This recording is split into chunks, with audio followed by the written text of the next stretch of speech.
What's up, guys? Barry Gaming here, back with some more Idle Heroes, and today we have new Void content. The Vortex has finally come out. Yes, we got this little red dot now in Gate of the Void, and it is for the Void Vortex right over here on the right. It is open. It is time to go over it, and let's talk about how difficult it actually is. I'm actually stuck. I think even the top players right now, the leaderboard, yeah, they're only an Explorer 4. And it can go all the way up to Defier. I don't know what it's going to take for us to get further. I'm just putting this out here right now, guys. If you feel like you're struggling, this is an extremely tough game mode that has a lot of future potential as well. It's not like, oh, we jump in here day one and we're already at the very top tier, capped out, maxed rewards. It's going to be pretty difficult. It's going to take some time. But yeah, it's a fun game mode. I'm enjoying it. I played around with it on a couple of my accounts this past night. I'm enjoying it. So let's go over the UI and what's going on here. So up the top left here, you have your energy burners. So what these are essentially your attempts, your stamina for this event. You use it for two different things. One, either battling, or two, re-rolling the team that you're going to fight against. And we have some here, so we'll go over exactly how that works out. In the top middle, it tells you what rank you are. Of course, Pioneer. We are, we're not even to Explorer yet. On our main account, on the Lights Army, we are up into the Explorer, I believe. Actually, no, we might be Pioneer 1 because I haven't pushed just yet. The next thing to look at are the protection signets. So these are what you're going to need later on. You're not going to need these right off the bat. And please do not use them until you absolutely do, because you have a certain number of them. We'll show you how they work as well here on one of the planets. But essentially, what these protection signets do, they will nullify the void radiation. So different planets will have different factions already protected from the radiation.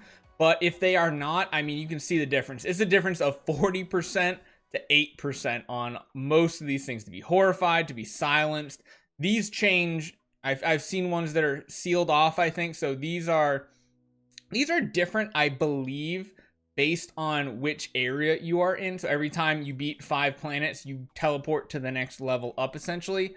But yeah, so this is what we're talking about, the protected factions right up the top here. By default, Forest, Transcendent, and Dark will get protection from the void radiation right here. If you're in any of the other factions, you will be affected by all of these effects by 40% instead of 8%. So a couple different things here. The Conquering rewards, these are actually pretty good. By far the best, in my opinion, are the Stellar Shards. You're going to get about 1,000 Stellar Shards if you do get the 30% lucky chance to get them. One thing I noticed with orange artifact fragments, you get like 20 plus fragments. That's not bad. That's like 40% of an artifact, especially with Ormus Workshop, where you want to fodder off exclusive artifacts, but if you have to, really getting rid of some orange artifacts isn't bad. You do have a chance to get a Prophet Heroic Scroll. From what I've seen, the Spirit is like 200,000-ish, somewhere in that ballpark. But then again, you do see the team up here. So there's two different things you can do. One is you can go into battle. You can set up your lineup however you want and set your monster. And you will notice there's these little itty bitty shields below our dark heroes. That is because they are protected. So again, they're only going to have that 8% chance instead of the 40% that the ticks will have. Now, I'll show you a couple things you can do. This is very bad for me for resource-wise, but we have 13 of these protection signets. What you do is you hit the plus sign here. Do you want to use it? Yes. It will add a random one that is not included. So I know I've already tried this one. I don't think I can win. So what I have to do is try to... Oh, it's going to take a lot. So it took 3 signets to get to the faction that I wanted to protect my ticks. You will have your same aura system as always, and this is pretty much straight PvP. We'll show you what one of the fights will look like here. This is probably one that I'm stuck on because, good lord, these enemies become tanky. It is very, very reminiscent of the 600 plus difficulty levels in Tower of Oblivion. They are super, super strong. The difference here, though, is Tix doesn't just completely own them like they do in the tower. So, yeah, we do a lot of damage, but the amount of health these enemies have is crazy. So, when you do leave a fight, you'll notice this little blue targeting ring. That'll let you know what planet you were just fighting. If you come across something and you think, you know, I think I can get past it if it's just a different lineup, what you can do is you can press this reset button down the bottom. Reset opponent. What this is going to do, it's going to take 5 energy. So I have 12 left here. It's going to take 5 of it, and it'll give you a completely different team. Don't know how random they are. I actually came across one earlier today that were 2 Delacium, an Ithaca, a Heartwatcher, a Belraid, and a Sigmund. So like a pure PvE team. But if you do come across one that you just know, hey, I know I cannot beat this team with my heroes, you can try to do a reset matchup. Maybe we get lucky here. I feel like this is a lot easier of a team to beat than it was before. Oh, we lost our Tix. That's not good. I think we might still lose because we're kind of getting to the cap for what we can actually accomplish on this account. Yeah, this is not looking good. Even with the carries, they're just gonna die. Tix, I'm gonna need you to get an active off here. Oh, come on, Tix. Big active, big damage. Nah, it wasn't big enough. I'm wondering if their attack values are really low just to counter Tix here, but yeah, so you can do that if you absolutely need to. You will notice we'll jump into the different ones. This one has Fortress or Forest, Transcendence, and Light. This one, I already had all of them there too. This one has 3, so they're all randomly generated. They're completely different, so that is something to note. This will be open on Saturdays, so you'll have it open from Saturday to Sunday.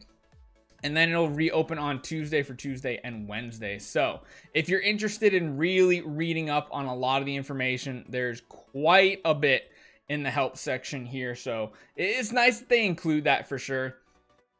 The rewards. So this is what's going to be the final rewards. We are currently Pioneer 3. So these are the rewards we're going to get. If you really look, because right now, 4 was Explore 4. 12,000 Transcendence Crystals and 24,000 Stellar Shards. It's not that much of an advantage. I mean, it is better getting up higher, but if you're free to play or someone that's a low spender, you're not going to fall too far behind, I don't think. I mean, when you do look at the leaderboard, it's Mesmer, it's GDP, it's Drac, it's all the names that you normally see in PvP anyway. Yeah, I think I might have actually been... Oh, wait, did I move up? Yeah, my main account, we got to Pioneer 1. So we're ranked 32, not too bad, but this is going to be something that is very, very difficult because as far as... Where is it at? Where's the actual ranking? Hold on. Was it in here? Oh, where's the question I'm looking for? I was looking for something. Oh, no. Just Barry doing Barry things here, guys. I thought there was a... Yeah. Just ignore me. I don't remember where I actually pulled that up. So, sorry guys, ignore me. There is also a Vortex Leaderboard. So this one is different. So, when the first player clears the designated difficulty, all players on that server are rewarded. So, I believe what will happen is the person's border and picture will show up here. Essentially, it's just to support your entire server. And when you get to different check marks, which these are going to be very, very difficult to get to, everybody on your server is going to get this. So Pioneer Area 1, once you beat it and get up into... After Pioneer? Explore? Yeah. Once you get up into Explore, everybody on your server will get these 100 gems, so on and so forth. So it's kind of a cool way to build up some like server camaraderie almost, where it's like, oh man, this guy, he finally beat this level, so luckily we all get these resources. But yeah, it's gonna be a while, especially when you're looking at the whaliest of whales in the game are essentially only at, I gotta remember these names, Explorer 4. Only at Explorer 4. That's kind of crazy. That's pretty crazy. So yeah, it's nice to see all the popular names still on the leaderboards as well. There's Barry. There we are, right there. We're coming close to level 300. Cool. So, let me know what you guys think about this. I'm enjoying it. It is a pretty cool fusion between Tower of Oblivion where it's kind of more randomized. It's not like, oh, I'm on this wave. It's more of a, come on, let me high roll, let me get some easy waves. And then if you want to too, you can always buy more of these energy burners with gems. If it's something you want to do, go for it. But if you are hitting a brick wall, it might be a little bit of a stopping point. Let me know what you guys think about the event. Make sure you hit that subscribe button. We will try to do some actual gameplay videos of this next week, most likely when it opens back up. This time it's going to be a lot of testing by myself, just trying to see what the mode's like, what we can actually push, and then we'll see how it resets as well. So hopefully you guys enjoy this one. See you guys next time.